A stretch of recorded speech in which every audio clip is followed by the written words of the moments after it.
బాగున్నాను గుడ్. అందరికీ నమస్తే అండి. ముందుగా ఇక్కడున్న నాన్నలకి, మన నాన్నలకి, ప్రపంచంలో ఉన్న నాన్నలందరికీ హ్యాపీ ఫాదర్స్ డే. ఈరోజు ఈ డేట్ ఎందుకు ఫిక్స్ చేశారనుకున్నాను మా డైరెక్టర్ గారు. అది ఆయన ఫాదర్కి ఫాదర్స్ డే చెప్పడానికి అని చెప్పేసి ఇది ఫిక్స్ చేశారనుకుంటున్నా మా డైరెక్టర్ గారు ఎందుకంటే మా డైరెక్టర్ గారు ఫాదర్ కూడా ఎప్పుడు ప్రతిరోజు సెట్లో ఆయన చేస్తుంటే దూరం నుంచి చూస్తూ మురిసిపోతూ ఉంటారన్నమాట. సో అలాంటి నాన్నలందరికీ మా నింద టీం తరపు నుంచి హ్యాపీ ఫాదర్స్ డే. ముందుగా నింద సినిమా మా హీరో మనకి హ్యాపీ డేస్ నుంచి కొత్త బంగారు లోకం అవన్నీ ఒక ఎత్తు, ఈ సినిమా ఇంకో ఎత్తు అని చెప్పడం ఎటువంటి సందేహం లేదు. మేము సినిమాలో చేసామని చెప్పడం లేదు, సినిమా చూసిన తర్వాత ప్రతి ఒక్కరూ చెప్తారు. దాని తర్వాత ఆయనకి ఒక ప్రాబ్లం, ఒక ఫ్రాక్చర్ అయింది షూటింగ్లో. యాజ్ ఏ ఫిజియోథెరపిస్ట్గా నాకు తెలుసు అది ఎంత ప్రాబ్లం. అది మేము జనరల్గా అటువంటి టైంలో రెస్ట్ తీసుకోమని చెప్తాం, కానీ వరుణ్ బ్రో అవన్నీ కాకుండా ఒక చిన్న సినిమా చేస్తున్నప్పుడు దాంట్లో వచ్చే లోటుపాట్లు తెలిసిన వ్యక్తిగా కాదండి షూట్ చేద్దామని చెప్పేసి అదే స్టిక్తో వచ్చి చేస్తుంటే మా అందరికి చాలా పెయిన్ వేసేది. ఒక టైంలో ఐస్ ప్యాక్ పెట్టుకుని చేయడం అని చూస్తుంటే రియల్లీ డెడికేషన్కి we all very proud of you.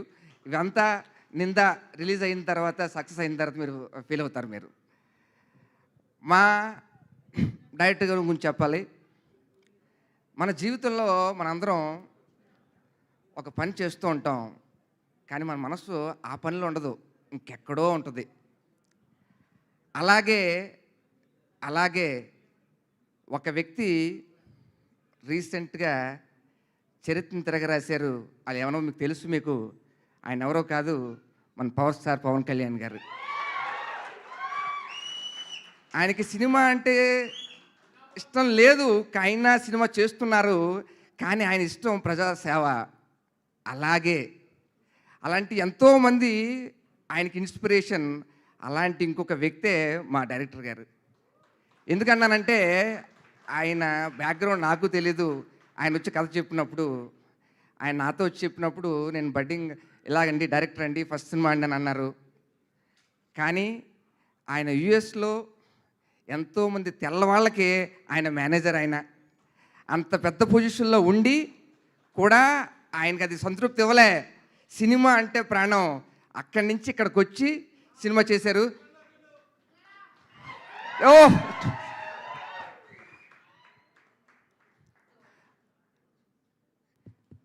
So ఇప్పుడే ఈ కార్యక్రమానికి విచ్చేసిన నిఖిల్ సిద్ధార్థ్ గారికి ఈ కార్యక్రమానికి స్వాగతం సుస్వాగతం పలుకుతున్నాము. ఇందాకే చెప్పాము, హ్యాపీ డేస్లో ఈ పేరుని చూడడం జరిగింది, హ్యాపీ డేస్లో వీళ్ళిద్దరిని చూడడం జరిగింది. సో వరుణ్ గారిని అండ్ నిఖిల్ గారిని. అఫ్ కోర్స్ ఇప్పుడు నిఖిల్ గారు సూపర్ హీరో. వెల్కమ్.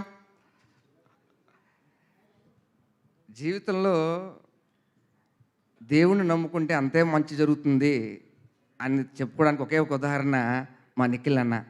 స్వామి రారా అన్నాడు, సూపర్ హిట్. తర్వాత Karthikeya hit, Karthikeya 2 pan India. So దేవుణ్ణి నమ్మండి, దేవుణ్ణి నమ్ముకుంటే మంచిగా జరుగుతుందని చెప్పడానికి మన పాన్ ఇండియా స్టార్ నిఖిల్ అన్న. ఆల్ ది వెరీ బెస్ట్ అన్న. Thank you so much. ఇక్కడికి వచ్చి మా టీంని అందరినీ బ్లెస్ చేయడానికి వచ్చినందుకు వీఆర్ సో హ్యాపీ.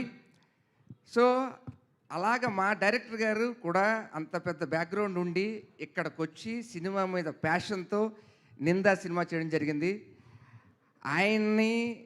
ఆయన అనుకున్నది సాధించాలని చెప్పేసి ప్రతిరోజు ఫ్యామిలీ, దీపా గారు ఫ్యామిలీ మొత్తం అందరూ కూడా తోడుండి మొత్తం మేము షూట్ చేస్తున్నాం తప్పించి ఆ షూటింగ్లో లేదు, ఒక ఫ్యామిలీ అంటుంటున్నాం కదా. నిజంగా సూర్య గారు, మన సీనియర్ యాక్టర్ సూర్య గారు ఉన్నారు. ఆయన ఎప్పుడు ఎవరికి అంటే ఆయన చాలా ఫీల్ అయ్యారన్నమాట ఆ బాండింగ్ అంతా చూసి. We're so happy. మాకు ఈ షూటింగ్ చేస్తున్నప్పుడు చాలా మూమెంట్స్ ఉన్నాయి. We're very happy. మా టీం మెంబర్స్ కానీ, మన మ్యూజిక్ అద్భుతంగా ఉంది. శాంతు అనగన్నా ఓంకార్ అంటే బెస్ట్ ఏమో. ఓంకార్ నల్ల నుంచి సూపర్ నుంచి మ్యూజిక్. నమ్మ రమేష్ బాయ్ వెరీ గుడ్, వెరీ హ్యాపీ మీతో వర్క్ చేయడం. ఎడిటర్ గారికి, అనిల్ గారికి ప్రతి ఒక్కరికి, టీంలో ఉన్న ప్రతి ఒక్కరికి కూడా కంగ్రాచ్యులేషన్ అడ్వాన్స్గా చెప్తున్నా. లాస్ట్ అండ్ లీస్ట్గా ఒకటి చెప్తున్నా. మన ఇందాక లిరిక్స్లో మీరు అందరూ అబ్జర్వ్ చేశారో లేదో, ఒక లిరిక్ ఉంది దీంట్లో, సత్యాన్ని శోధించాలి, సాక్ష్యాన్ని సాధించాలి, మనకున్న నిందలను చెరుపుకోవాలి, ఈ సినిమాని పెద్ద హిట్ చేయాలి. ఇంకొక మాట, నిందలు పడకుండా ఉండాలంటే ఏం చేయాలి అంటే, వినాయక వ్రతం చేసినప్పుడు సాయంకాలం నైట్ చంద్రుడిని చూడకుండా ఉంటే ఎటువంటి నిందలు పడవు. Thank you so much. Love you.